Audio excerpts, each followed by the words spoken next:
Hello everyone, I'm Naveen. Welcome to Navache. So இந்த video பார்க்க போனா Godzilla vs Kong சூப்பர் நோவா இந்த படத்துல இருந்து வந்துட்டு ஒரு சின்ன கேம்ஸ் மாதிரி ஒரு அனௌன்ஸ்மெண்ட் மாதிரி விட்டுருக்காங்க. நவ் இன் ப்ரொடக்ஷன் சொல்லிட்டு ஒரு அனௌன்ஸ்மெண்ட் விட்டுருக்காங்க. ஸோ எனக்கு எப்படி இருந்துச்சுன்னா ஃபர்ஸ்ட் பார்க்கும்போது நான் இன்ஸ்டாகிராம்ல தான் பார்த்தேன். அது வந்துட்டு ஃபர்ஸ்ட் பார்க்கும்போது வந்து ரூமர்ஸ் நினைச்சேன். பட் வந்து யூடியூப்ல வந்து பார்க்கும்போது தான் வந்துட்டு அது அஃபிஷியல் தெரிஞ்சிச்சு. அப்பதான் தோணுச்சு டபிள்யூபி என்னடா சொல்லாம குழம்பு வந்து சர்ப்ரைஸ் ரிலீஸ் பண்ணி வச்சிருக்கீங்க. சீக்குவல் வரப்போன்னு தெரியும். அது அப்ராக்சிமேட்லி வந்துட்டு 2027 வரப்போதுன்னு தெரியும். பட் இப்போ வந்து அனௌன்ஸ் பண்ணுங்க நான் எதுவே பார்க்கல. அதுவுமே எனக்கு சர்ப்ரைஸா இருந்துச்சு பார்க்கும்போது. ஸோ நான் வந்து அந்த கேம்ஸ் பார்க்கல, அனௌன்ஸ்மெண்ட் வீடியோ பார்க்கல.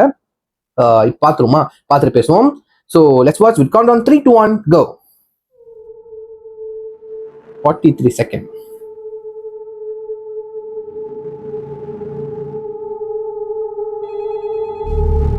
Information சென்டரோ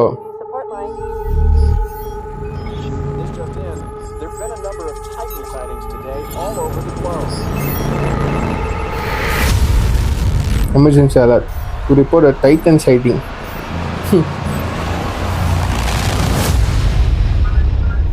Titan na Godzilla. Supernova.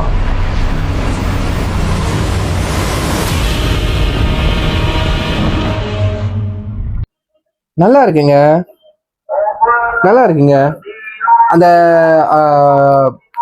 என்ன சொல்றது, டைட்டில் டிசைன் நல்லா இருக்கு. காட்ஜிலா வெர்சஸ் காங் சூப்பர்னோவான்னு சொல்லிட்டு ஒரு மாதிரி அந்த சூப்பர்னோவா டைட்டில் அந்த ஃபாண்ட்டே வந்துட்டு ஒரு மாதிரி சூப்பர்மேன் ஃபாண்ட் இருக்கும்ல, அந்த டீம் அது கொடுத்துருக்க மாதிரி இருக்கு. லைக் எல்லோ அண்ட் ரெட் அந்த மாதிரி. பட் அது டைட்டில் பார்க்கும்போது வந்துட்டு ஸ்பேஸ்ல இருக்கிற மாதிரி இருக்கு. சூப்பர்னோவானாலே வந்துட்டு அது ஒரு ஸ்பேஸ் சம்மந்தப்பட்ட ஒரு விஷயம் தான். எனக்கு வந்துட்டு எக்ஸாக்டா எக்ஸ்பிளைன் எப்படி பண்ணணும்னு தெரியல. எனக்கு புரியுது. மேபி சூப்பர்னோவான்னு சொன்னா உங்களுக்கு கண்டிப்பா உங்களுக்கு ஒரு அண்டர்ஸ்டாண்டிங் இருக்கும்ல, கண்டிப்பா உங்களுக்கு தெரியும். அது ஸ்பேஸ் சம்மந்தப்பட்ட விஷயம் தான். ஒருவேளை அந்த படம் வந்துட்டு ஸ்பேஸ்ல இருக்க போறாங்களோ. அப்படிதான் இடையில எனக்கு ரூமர்ஸ் நான் கேள்விப்பட்டேன். நம்ம கடைசி ஃபைட் இருக்குல்ல, நம்ம காட்ஜிலாக்கும் காங்கும் வந்து கடைசி ஃபைட் வந்து ஸ்பேஸ்ல தான் எடுக்கிற மாதிரியா. அதுவும் வந்துட்டு நிலால தான் ஃபைட்டே பண்ண போறாங்களா. எனக்கு தெரிஞ்சு எப்படா சாத்தியம், உண்மையில எப்படி போவானுங்க அந்த மாதிரி தான் எனக்கு தோணுது. அதுக்கப்புறம் தான் தோணுச்சு இந்த நியூ எம்பயர் படம் பார்த்தோம், காட்ஜிலா வெர்சஸ் காங் வந்து இந்த நியூ எம்பயர். ஸோ அப்பதான் தோணுச்சு இந்த ஒரு போர்ட்டல் ஓப்பன் பண்ணி அந்த காங்கோட இன்னொரு வேர்ல்டுக்கே போறானுங்க. அதே வந்துட்டு பாசிபிளா இருக்கும்போது வை நாட் ஸ்பேஸ்க்கு போக மாட்டாங்க. அப்படி எனக்கு ஒரு செக் பாயிண்ட் தோணுச்சு. கண்டிப்பா இருக்குமோ அப்படிதான் எனக்கு தோணுது.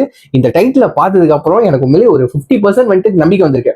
உண்மையிலேயே ஸ்பேஸ்ல எடுத்துட்டு போயிருவாங்களா இந்த படத்தை அப்படின்னு. ஸோ பார்ப்போம். ஸோ லைக் வந்து இது அனௌன்ஸ்மெண்ட் மாதிரி தான்.